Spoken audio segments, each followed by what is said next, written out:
Good morning to all of you. हम लोग कर रहे हैं अभी फ़िलहाल जो टॉपिक है हमारा वो है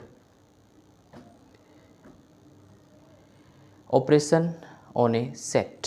सेट के ऊपर हम ऑपरेशन डिफाइन कर रहे हैं और सेकंड पार्ट हमारा चल रहा है। यूनियन हमने डिफाइन कर लिया था, अब हम कर रहे हैं यहाँ पे इंटरसेक्शन ऑफ ए सेट।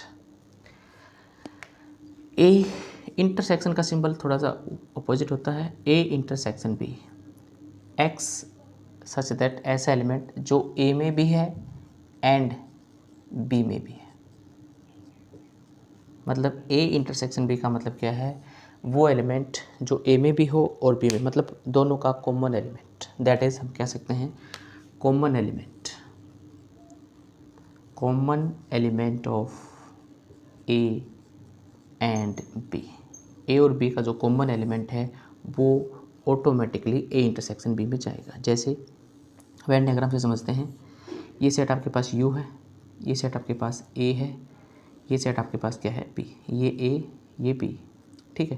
तो ये वाला जो हिस्सा है this is called A intersection B. ये जो पोर्शन बचा है जहाँ पे दोनों मिल रहे हैं, this portion is called A intersection B, यानी कि जिसमें ए का भी एलिमेंट है और बी का भी एलिमेंट है। फॉर एग्जांपल एक सेट है जिसमें एलिमेंट है 3 4 5 6, एक सेट है बी जिसके एलिमेंट है 4 5 6 7।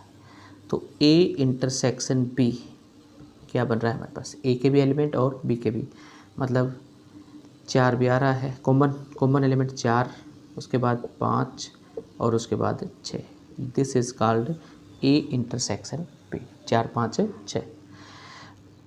अगर हमारे पास एक सेट है जिसके अंदर एलिमेंट हैं 2 4 6, एक सेट है जिसके अंदर एलिमेंट हैं 1 3 5। इंपॉर्टेंट बात बता रहा हूँ आप लोगों को। अब आपसे कोई पूछे कि ए इंटरसेक्शन बी कैसे आएगा, कितना आएगा, तो आप इसके बारे में क्या बता सकते हैं। ए और बी में कुछ कॉमन नज़र आ रहा है आपको, कुछ भी कॉमन ना हो, जिस सेट में कुछ भी कॉमन ना हो उसको हम फाई लिखते हैं वहाँ पे, ठीक है। यानी ए इंटरसेक्शन बी क्या होगा, phi. This simplifies that A and B are disjoint set. सबसे अलग डेफिनेशन आ गई, यहाँ पे बता देता हूँ, A and B are disjoint set. अब आपसे कोई पूछे what is the definition of disjoint set, या डिसजॉइंट सेट कौन से होते हैं, जिन सेट के बीच में कुछ भी कॉमन ना हो, यानी कि जिनका इंटरसेक्शन फाई आता है, वो सेट क्या कहलाते हैं, डिसजॉइंट सेट। ये आगे भी आएगा, मैंने आपको पहले बता दिया है, ठीक है। अगर किसी भी सेट में कुछ भी कॉमन ना हो तो हम वहाँ पे क्या लिखेंगे, फाई लिखेंगे, ठीक है। उसके बाद हम देखते हैं फाइनाइट इंटरसेक्शन। नेक्स्ट देखिएगा, जनरल फॉर्म हमारे पास वही उसी की तरह जैसे मैंने सेट में डिफाइन किया था, A1 coma A2 coma AN हमारे पास आर फाइनाइट सेट्स। तो जो इनकी इंटरसेक्शन होगी I1 to N AI, मतलब A1 I का मान पहले 1 डालोगे फिर 2 डालोगे, A1 intersection A2 intersection A3, इसको हम लिख सकते हैं A1 intersection A2 intersection A3 intersection last में AN। अब इसकी डेफिनेशन देखिएगा क्या होगी, बाय लैंग्वेज अगर हम देखें तो ये union I1 to N AI हो चुका है, दैट इज इक्वल टू, मतलब हमारे पास X एलिमेंट है। अब याद करो यूनियन में आपने किया था फॉर एटलीस्ट 1 आई, यही किया था आपने, ठीक है। X बिलोंग टू AI, उसके अंदर भी था X AI में होना चाहिए था, लेकिन वहाँ पे था फॉर एटलीस्ट 1 आई, यहाँ पे है फॉर ऑल आई, मतलब हर आई में होना चाहिए, आई की कोई वैल्यू हो, मतलब 1 पे भी होना चाहिए, मतलब X A1 में भी होना चाहिए, X A2 में होना चाहिए। ये जो सिंबल होता है इसको बोलते हैं फॉर ऑल। देखो यूनियन में और इंटरसेक्शन में सिंपल सा फर्क नज़र आ गया। वहाँ पे यहाँ पे जो यूनियन में वर्ड था वो एटलीस्ट 1 आई, किसी एक आई में होना चाहिए, मतलब A1 में हो सकता है A2 में हो सकता है, लेकिन यहाँ पे क्या है फॉर ऑल आई, A1 में भी होना चाहिए A2 में भी होना चाहिए A3 में भी, A में हर सेट के अंदर आएगा, तभी इन सब में कॉमन आएगा। This is called finite intersection of set. Next हम करते हैं प्रॉपर्टीज़ ऑफ इंटरसेक्शन। जो प्रॉपर्टी हमने डिफाइन की थी, जो प्रॉपर्टी हमने यूनियन में डिफाइन की थी, वही हम इसके अंदर करेंगे। ए इंटरसेक्शन, पहली जो प्रॉपर्टी होगी हमारे पास, A intersection B is equal to B intersection A, and this property is known as commutative. यहाँ पे भी कोई दिक्कत नहीं है। ए के इंटरसेक्शन बी के साथ निकालें या बी का इंटरसेक्शन ए के साथ, कोई भी दिक्कत नहीं है, आप एग्जांपल ले सकते हैं। उसके बाद A intersection B intersection C is equal to A intersection B intersection C. This is called associative property, associative. अब हम इसको क्रॉस चेक कर लेते हैं क्या ये सही है गलत है। एक ए सेट लिया मैंने 2 3 5 7, एक मैंने बी सेट लिया 3 4 5 6, एक सी सेट ले लिया 4 5 6। तो ए की इंटरसेक्शन बी के साथ ए और बी में क्या कॉमन है देखिएगा। ए और बी में कॉमन एक तो 3 है आपके पास, दूसरा आपके पास है 5, ठीक है, 3 और 5। फिर ए इंटरसेक्शन बी, इसको हमें कॉमन निकालना है सी के साथ। तो इन दोनों में क्या कॉमन है, इन दोनों में कॉमन देयर इज़ ओनली 5, ये आगे साइड। उसके बाद बी इंटरसेक्शन सी की जरूरत पड़ेगी हमें। बी और सी में कॉमन क्या है देखिएगा, 4 5 6, ठीक है। अब इसकी इंटरसेक्शन ए के साथ, A intersection B intersection C, ये बी इंटरसेक्शन सी है, ये ए है, इनमें जो कॉमन है वो हमारे पास 5 ही है। दोनों साइड हमारे पास क्या होगी, इक्वल आ गई। This is the property of, this is called property of associative, second number property.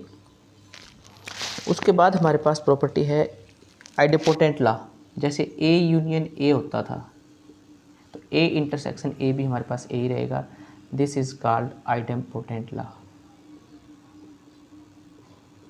Number 4, ए की इंटरसेक्शन फाई के साथ फाई ही रहेगी, लॉ ऑफ फाई या लॉ ऑफ नल सेट कह सकते हैं इसको। यानी कि वहाँ पे ए की यूनियन फाई के साथ ए ही आता था, यहाँ पे ए का इंटरसेक्शन फाई के साथ हमारे पास फाई ही आएगा। नंबर 5, ए की इंटरसेक्शन यू के साथ, यू इज़ यूनिवर्सल सेट। मैंने आपको पहले बताया था जो ए जो है वो यू में कंटेंट है।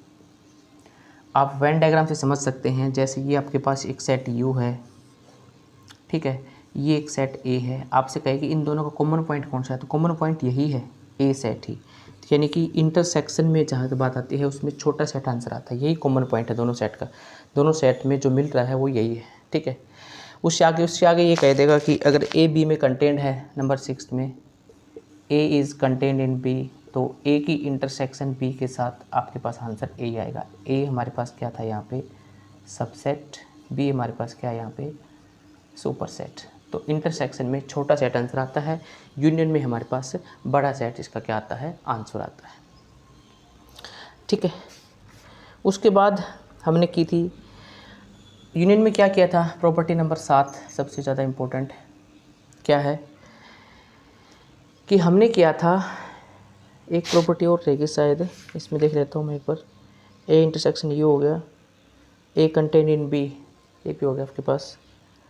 नंबर 7 क्या कहता है, ए इंटरसेक्शन बी जो है वो ए में कंटेंट है और ए इंटरसेक्शन बी जो है वो बी में भी कंटेंट है, ठीक है।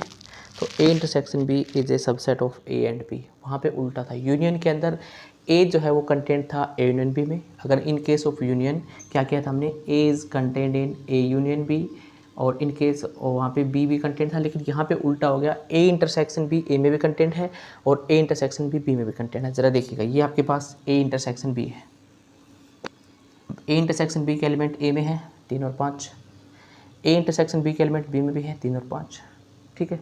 तो ए इंटरसेक्शन बी जो है वो ए में कंटेंट है और ए इंटरसेक्शन बी बी में कंटेंट है, but A is content in A union B and B is content in A union B. मतलब इंटरसेक्शन वाला जो पार्ट आएगा वो छोटा होता है यूनियन की तुलना में।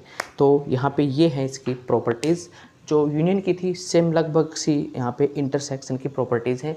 अब हम इसमें कुछ एग्जांपल्स कर लेते हैं, देखिएगा। ए में हमारे पास एलिमेंट है, इंटीजर्स का सेट चल रहा है और 3 की टेबल में चल रहे हैं एलिमेंट, ठीक है। ए में हमारे पास चल रहे हैं 3 के टेबल में एलिमेंट, ठीक है, और बी में चल रहे हैं 4 के टेबल में एलिमेंट। मतलब ए को अगर मैं मॉडिफाई करना चाहूँ तो यहाँ पे आएगा 0, यहाँ पे 3 6 9, यहाँ पे -3, -6 ऐसे चलते रहेंगे। ठीक है। बी सेट को मॉडिफाई करना चाहूँ तो मैं यहाँ पे 0, 4, 8, 12, यहाँ पे 12 ले देता हूँ मैं एक बार, यहाँ -4, उसके बाद -8 ऐसे चल रहे हैं। तो आपसे पूछा गया है what is A intersection B, A और बी में कॉमन क्या है। सीधी सी बात है, यहाँ पे ऐसा कोई पॉइंट है, ऐसा कोई नंबर है जो कॉमन आ रहा हो। सीधी सी बात आपको दिखाई दे रहा है 12, ठीक है, 12 कॉमन आ रहा है।